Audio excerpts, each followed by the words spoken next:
At 3:22 a.m., the desert air over Al Udeid Air Base in Qatar was sitting at 91 degrees Fahrenheit and perfectly still. The base, the largest American military installation in the Middle East, home to the forward headquarters of U.S. Central Command, the combined air operations center that coordinates every American combat sortie across a 15-country theater, and at any given moment, between 90 and 120 aircraft of varying type, was operating at its standard overnight tempo. Fuel trucks moved between hardened aircraft shelters. Maintenance crews worked under floodlights. In the combined air operations center, the night shift was tracking the usual density of traffic across the theater. Patrol aircraft, intelligence assets, the slow geometric orbits of surveillance platforms that never land. The people inside that building were some of the most experienced air warfare professionals in the world. They had been watching Iran for the better part of 3 weeks, with the specific, focused attention of people who understand that watching is not the same as being surprised. At 3:22 a.m. and 14 seconds, the first launch signatures appeared. Not one, not two, 47 simultaneous ignition events distributed across 8 separate launch complexes spanning a 300-mile arc from the IRGC Aerospace Force's hardened facilities northwest of Shiraz to the mobile launcher fields that had been pre-positioned in the elevated terrain above Bandar Abbas over the preceding 72 hours. The weapons were a deliberate mixed salvo, Shahab 3 medium-range ballistic missiles providing the mass, Fateh 110 short-range precision systems providing the accuracy against hardened point targets, and a contingent of Zulfiqar ballistic missiles with maneuvering warheads providing the terminal complexity. 47 missiles, 3 target sets, Al Udeid in Qatar, the naval support activity in Bahrain's Juffair district where the U.S. Navy's 5th Fleet was headquartered, and Ali Al Salem Air Base in Kuwait.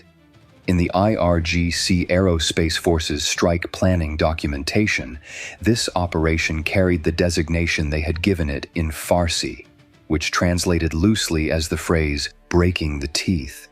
Their analysis held that a simultaneous strike on all 3 nodes would decapitate American command and control in the theater, ground the air component, and deny the naval component its shore-based logistics chain. 47 missiles. Enough, they had calculated, to overwhelm any conceivable intercept architecture. The IRGC planners had not calculated correctly. The Patriot PAC-3 MSE batteries at Al Udeid had been at full operational readiness for 19 consecutive days. Not elevated readiness, not modified readiness.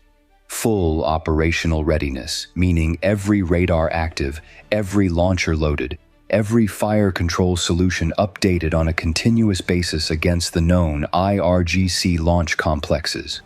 The battery commanders had received the Space Force missile warning notification at 3:22 a.m. and 16 seconds, 2 seconds after the launch signatures were first detected by overhead assets. 2 seconds is a long time when the warning system works as designed.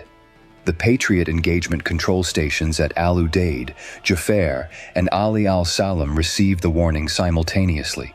The tactical data links connecting those batteries to the theater missile defense architecture lit up with preliminary track data before the Iranian missiles had cleared their launch rails at full altitude. Simultaneously, 600 miles to the southeast, the USS Lady Gulf and the USS Gravely were already generating intercept solutions from their Spy-1 and Spy-6 radar arrays, their Aegis combat systems reaching across the Gulf at the speed of light, acquiring tracks, computing ballistic trajectories, and distributing targeting data across the Theater High Altitude Area Defense Battery, positioned at a forward location in Saudi Arabia's eastern province. The THAAD battery received its first track assignments at 3:22 a.m. and 44 seconds, less than 30 seconds after the initial launches. The kill vehicles in the THAAD launchers were being queued to specific threat tracks before the Iranian missiles reached the apex of their ballistic arcs. What the IRGC Aerospace Force had constructed was a strike they believed would arrive as a wall. 47 warheads hitting 3 targets within a 30-second window. Too many simultaneous arrivals for any intercept architecture to handle. What the American defensive systems received instead was a precisely characterized, fully tracked, multi-layer engagement problem that had been anticipated, rehearsed, and pre-solved at the architectural level. The wall had been seen from the moment it was built. Every brick in it had a designated interceptor. The THAAD battery engaged first, addressing the highest altitude, longest range Shahab-3 missiles during their midcourse phase as they rose above 60 miles altitude over the Gulf. 14 intercept attempts against the 14 Shahab-3 missiles in the salvo. The THAAD systems hit-to-kill interceptors, weapons that carry no warhead, that neutralize a ballistic missile through the kinetic energy of a direct body-to-body collision at closing velocities exceeding a mile per second, completed 12 successful intercepts between 3:27 a.m. and 3:31 a.m. The impacts occurred above the atmosphere, each one generating a brief, intense thermal pulse, visible on Space Force infrared assets as a star-bright flash at altitude. 12 Shahab-3 missiles ceased to exist as functional weapons before anyone on the ground at Udeid or Juffair had heard a single sound. 2 Shahab-3 missiles survived the THAAD engagement layer. This was not a system failure. It was geometry. The THAAD battery had been positioned to optimize coverage of the Qatar and Bahrain target sets. The 2 surviving missiles were on trajectories that had taken them through a coverage gap at the edge of the THAAD engagement envelope. A gap that existed not because of negligence, but because no single battery can be everywhere, and the IRGC's launch geometry had been designed, with genuine sophistication, to find exactly that gap. Finding the gap was the clever part of the IRGC's planning. What happened next demonstrated why cleverness at the tactical level does not survive contact with a properly integrated defense architecture. The 2 gap-threading Shahab-3 missiles descended toward Bahrain on steep terminal trajectories, their warheads separating from their spent bus stages at 3:33 a.m., acquiring the thermal signatures of the Juffair naval support activity below. The Aegis system aboard the USS Lady Gulf had been tracking both threats since launch. The ship fired 2 SM-2 Block 3A missiles in single-shot mode, 1 interceptor per threat, at 3:33 a.m. and 8 seconds. Both SM-2s acquired their targets in the terminal phase. Both intercepts were confirmed at 3:33 a.m. and 22 seconds, at an altitude of 4 miles above the Bahrain coastline. The warhead debris field fell into the waters of the Gulf. No fragments reached the naval support activity. The Patriot PC-3 MSE batteries were handling the Fateh 110 and Zulfagar missiles, the precision short-range weapons that formed the accuracy component of the IRGC's strike. These weapons were harder. Not impossible. Harder. The Fateh 110 is a road-mobile, solid-fueled ballistic missile with a circular error probable measured in meters, a weapon designed to strike specific buildings within a specific compound, rather than simply attacking a general target area. The Zulfagar variants in the salvo were equipped with maneuvering re-entry vehicles, warheads capable of adjusting their flight path in the terminal phase to defeat the predictive intercept geometry that Patriot uses to position its kill vehicles in the path of an incoming threat. The IRGC had included these weapons in the salvo specifically because they understood that terminal maneuverability degrades Patriot's single-shot kill probability. Their calculation was that enough maneuvering warheads, arriving simultaneously from enough different azimuths, would saturate the Patriot battery's engagement capacity. The Patriot batteries at Al Udeid fired in ripple sequence beginning at 3:29 a.m., engaging the incoming Fateh and Zulfagar missiles at ranges between 15 and 3 miles. The standard engagement doctrine against maneuvering re-entry vehicles calls for 2 interceptors per target, a shoot-shoot doctrine that accepts the expenditure of additional interceptors in exchange for increased single-salvo kill probability. The Al Udeid battery committed to shoot-shoot against every Zulfiqar in its sector. The Juffair battery did the same. The Ali Al Salem battery in Kuwait, facing a lighter threat density from the northern edge of the IRGC salvo, had the reserve capacity to fire 3 interceptors against the 2 most maneuvering-capable targets in its sector. The shoot-shoot doctrine held. 29 of the 33 short-range ballistic missiles in the IRGC salvo, Fateh 110s and standard Zulfiqar variants, were neutralized by Patriot PAC 3MSE interceptors between 3:29 a.m. and 3:36 a.m. 4 survived into close range. 2 Fateh 110 missiles penetrated to within 2 miles of Al Udeid before the CIWS systems aboard aircraft parked in the outer hardened shelters. No, not CIWS, those are shipboard. Before the base's CRAM counter-rocket artillery and mortar systems, the land-based phalanx derivatives positioned at the base perimeter acquired them in their terminal dive and shredded both warheads with high-velocity tungsten rounds at a distance of approximately 800 meters. The warhead fragments impacted an uninhabited section of taxiway. No aircraft were damaged. 1 shelter received minor blast overpressure effects. No personnel were in the affected area. 2 Zulfiqar maneuvering warheads, the ones the IRGC planners had placed the most confidence in, made it to terminal phase against the Juffair naval support activity.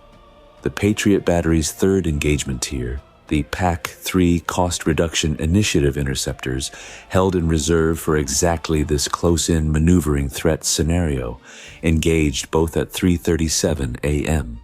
1 confirmed intercept at 1.4 miles. The second warhead was hit at 0.8 miles, close enough that the crew of the Patriot battery felt the concussive transfer of the intercept detonation as a physical pressure pulse through the ground. One warrant officer later described it as the sensation of someone slamming a door the size of a football field, somewhere very nearby, all at once. No structural damage, no casualties. The debris from the intercepted warhead fell on an uninhabited coastal area 2 kilometers north of the facility. 47 missiles, 47 neutralized, 0 impacts on American military infrastructure. The Combined Air Operations Center at Al Udeid had not paused, had not evacuated, had continued coordinating theater air operations through the entire engagement, its personnel trusting the layered defensive architecture above them to perform as designed while they performed as designed in parallel. That trust was not blind. It was the trust of professionals who had spent months integrating, testing, and rehearsing exactly this scenario. They had been watching the Iranian launch signatures since Space Force first flagged the propellant loading activity at 2:51 a.m. They had been building the strike package for the counter-response since 3:05 a.m. By the time the last Iranian warhead fragment splashed into the Gulf, the counter-strike aircraft were already airborne. The response was designated Operation Desert Verdict. Before getting to the strike itself, it is worth pausing on what the intercept engagement had required from the American defensive architecture. The Patriot batteries at 3 sites had collectively fired more than 60 interceptors in a 7-minute window. The THAAD battery had expended 14 kill vehicles. The Aegis ships had contributed SM-2 intercepts against the 2 gap-threading Shahab 3IS. The CRAM systems at Al Udeid had fired against 2 Fateh 110 missiles in close terminal engagement. Every one of those systems had performed within specification. But the VLS cells that fired those interceptors were now empty cells. The Patriot launcher vehicles that had committed to shoot-shoot doctrine had expenditure rates that required reload. The THAAD battery's magazine was at 30%. In the language of the post-engagement assessment, the American defensive architecture had achieved its objective. 0 impacts, but it had done so at a cost in interceptor inventory that represented a real, measurable reduction in capacity for the next engagement cycle. The system had worked. The system had also worked hard. The battery commanders at all 3 sites were already submitting ammunition resupply requests at 3:45 a.m., while the counter-strike aircraft were still en route to their targets. The supply chain that would begin moving interceptor reloads toward the theater was activated at 3:51 a.m. War, even the winning of it, has logistics costs. 41 aircraft had launched from Al Udeid between 3:15 a.m. and 3:28 a.m. before the first Iranian missile had reached intercept range, operating on pre-delegated strike authority under a contingency order that had been signed and distributed to the wing commanders 9 days earlier. The package included B-1B Lancer bombers that had been airborne since midnight, positioned in a holding orbit over the northern Arabian Sea, under the cover of a routine long-range patrol profile. They had been waiting. The EA-18G Growlers, assigned to the electronic warfare suppression mission, had crossed into Iranian airspace at 3:35 a.m., while the defensive intercept engagement was still in progress, their jamming suites already configured for the IRGC's integrated air defense frequencies. The coordination between offensive and defensive operations, the fact that a counterstrike was being prepared and launched while the defensive engagement was still active, was not improvisation. It was the product of 18 months of joint planning and 6 tabletop exercises. The IRGC Aerospace Force had planned its strike, assuming a sequential American response. First, absorb the attack, then decide to respond, then plan the response, then execute. The American response was not sequential. It was simultaneous. The 8 IRGC Aerospace Force launch complexes that had fired at 3:22 a.m. were the primary targets of Desert Verdict. The Space Force tracking constellation had maintained continuous observation of all 8 sites from the moment the first missile left its launcher. The sites that used mobile launchers, the ones that had driven into pre-surveilled field positions in the elevated terrain above Bandar Abbas, had been tracked on their movement routes. Their final positions logged and distributed to the strike package's targeting system before the vehicles had finished erecting their launchers. The IRGC's doctrine for mobile launcher operations, designed around the assumption that American targeting required fixed, identifiable infrastructure, had not accounted for a surveillance architecture that could track a vehicle the size of a semi-truck across 200 miles of terrain and maintain continuous track through launch, displacement, and recovery. Every vehicle that had participated in the 3:22 a.m. strike was a tracked target at 3:35 a.m. Not most of them. Every single one. The Growler jamming suppression was followed by HARM missile strikes against the radar infrastructure protecting the launch complexes at 3:41 a.m. 14 air defense radar systems across the 8 target sites were rendered inoperable in 90 seconds. 2 SA-20 Gargoyle batteries, the most capable systems in the IRGC's short-range air defense inventory, weapons that could genuinely threaten the F/A-18 package, attempted to engage through the jamming envelope. Both fired. Neither achieved a lock. The Growlers had anticipated the SA-20 emission frequencies and had applied specific targeted jamming against their track-while-scan radars. The missiles flew ballistic and fell harmlessly into the desert. The SA-20 batteries were subsequently engaged by HARM missiles at 3:43 a.m. and rendered inoperable.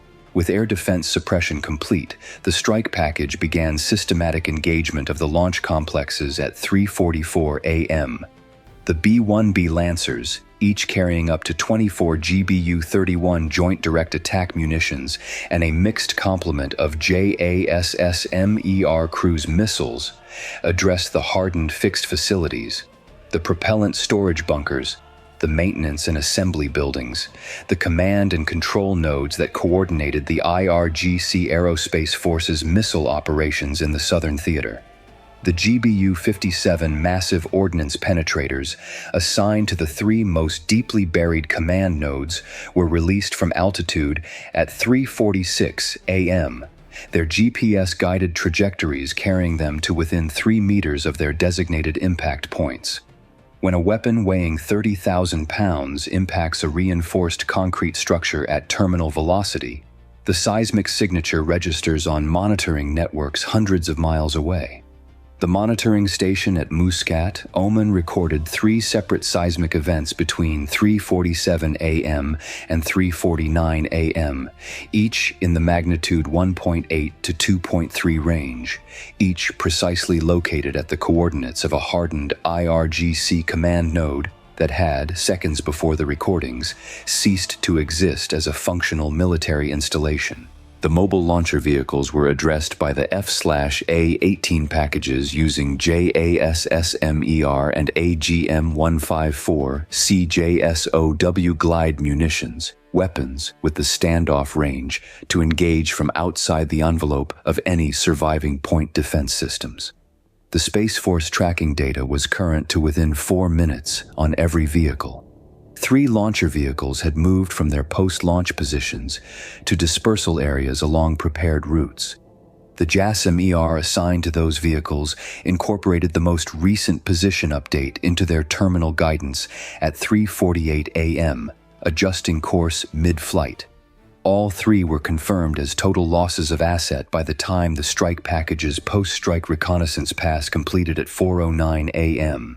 The fixed launcher infrastructure, the semi-permanent concrete launch pads at the Shiraz area complexes that gave the IRGC's Shahab 3 fleet its reload capability, was engaged by Tomahawk land attack missiles fired from 2 Arleigh Burke destroyers in the Gulf between 3:38 a.m. and 3:44 a.m. 42 Tomahawks, their flight paths terrain masked to minimize radar exposure, arrived at the Shiraz complex infrastructure in a time-on-target salvo designed to ensure simultaneous impact across all aim points. The complex's reload capability, the cranes, the propellant handling equipment, the fueling infrastructure, the launch preparation facilities, was assessed as non-recoverable without a reconstruction program measured in years. The IRGC Aerospace Force retained missile inventory stored at sites not addressed in the strike package. What it no longer retained in this operational theater was the infrastructure to prepare, fuel, and launch that inventory against American forces. At 4:19 a.m., the CAOC at Al Udeid, which had been running continuously without interruption through the entire 2-hour sequence, distributed the preliminary battle damage assessment to CENTCOM. 47 missiles launched, 47 missiles neutralized, 8 launch complexes engaged, all primary aim points assessed as struck, no American aircraft lost, no American vessels damaged. The Combined Air Operations Center, which the IRGC had placed at the top of its target priority list, continued to coordinate theater operations without a single minute of degraded capability.